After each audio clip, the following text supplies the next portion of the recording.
Welcome to Telugu focus TV. నేను మీ Srinivas Reddy. AP మాజీ మంత్రి రోజా సంచలనమైనటువంటి నిర్ణయం, షాక్లో వైసీపీ. ఇంతటికీ ఆమె ఏమి సంచలనమైనటువంటి నిర్ణయం తీసుకున్నారు, షాక్లో వైసీపీ ఎందుకు ఉండాల్సి వచ్చింది అనేది కూడా ఈ వీడియోలో మనం తెలుసుకుందాం.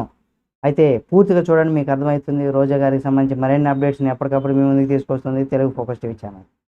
ఇక ఆంధ్రప్రదేశ్ రాష్ట్ర మాజీ మంత్రి, స్టార్ నటి అయినటువంటి రోజా గారు సంచలనమైనటువంటి నిర్ణయం తీసుకున్నట్టుగా సోషల్ మీడియాలో వార్తలు అయితే వస్తున్నాయి.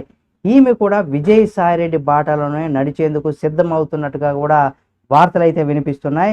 అతి త్వరలో రాజకీయాలకు గుడ్ బై చెప్పి బిజినెస్లు చేసుకోవాలని కూడా మంత్రి రోజా నిర్ణయం తీసుకున్నారని కూడా సమాచారం అందుతుంది.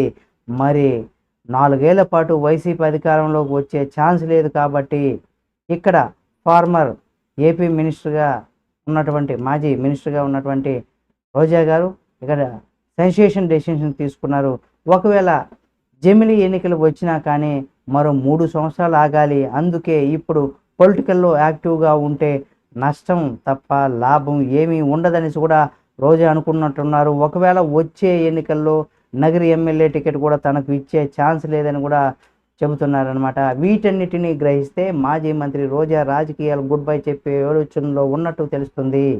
ఇప్పటికే ఈ విషయాన్ని వైఎస్ జగన్మోహన్ రెడ్డికి దృష్టికి రోజా తీసుకెళ్ళినట్టుగా చెప్పుకొచ్చారు.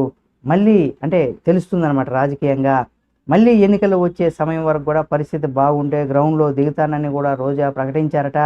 విజయసాయిరెడ్డి తరహాలో తాను కూడా రాజకీయాలకు గుడ్ బై చెప్పి బిజినెస్లు చేసుకోవాలని అనుకుంటున్నారట. కాగా మొన్నటి అసెంబ్లీ ఎన్నికలు నగరి ఎమ్మెల్యేగా దారుణంగా ఓటమి పాలయ్యారు రోజా గారు. సొంత పార్టీ నేతల కారణంగానే ఆమె ఓడిపోయారు అనేది ప్రచారమే కాదు, వాస్తవం అనేసి కూడా ఆమె చెప్పడం జరిగింది. కాబట్టి ఇటువంటి పరిస్థితుల్లో ఆమె తీసుకున్నటువంటి ఈ నిర్ణయం ద్వారా రాజకీయాలు గుడ్ బై చెప్పి బిజినెస్లు చేసుకోవాలంటే, రాజకీయంగా మాజీ అనిపించుకున్నా కానీ రాజకీయాలకు దూరంగా ఉంటే ఇక్కడ కూటమి ప్రభుత్వం ఆమె చేసినటువంటి తప్పులను, స్కాములు ఏమన్నా ఉంటే వాటిని పక్కన పెడుతుందా, లేదా ఇక రాజకీయాలు గుడ్ బై చెప్పారు కాబట్టి తీసి జైల్లో వేస్తుందా అనేది చూడాల్సినటువంటి పరిస్థితి. మరి చూద్దాం, ఆమె కనుక నిజంగా రాజకీయాలు గుడ్ బై చెప్తే ఆమె భవిష్యత్తు ఎలా ఉండబోతుంది ఏమనేది కూడా చూద్దాం. అలాగే దీనికి సంబంధించి ఆమె రాజకీయాలు గుడ్ బై చెప్తే ఆమె భవిష్యత్తు ఎలా ఉంటుంది అనేది మీరు కూడా మీ యొక్క అభిప్రాయాన్ని కామెంట్ రూపంలో తెలియచేయండి. మరిన్ని వార్తల కోసం మన Telugu focus TV channel subscribe చేసుకొని పక్కన ఉన్న బెల్ బటన్ నొక్కడం మాత్రం మర్చిపోకండి.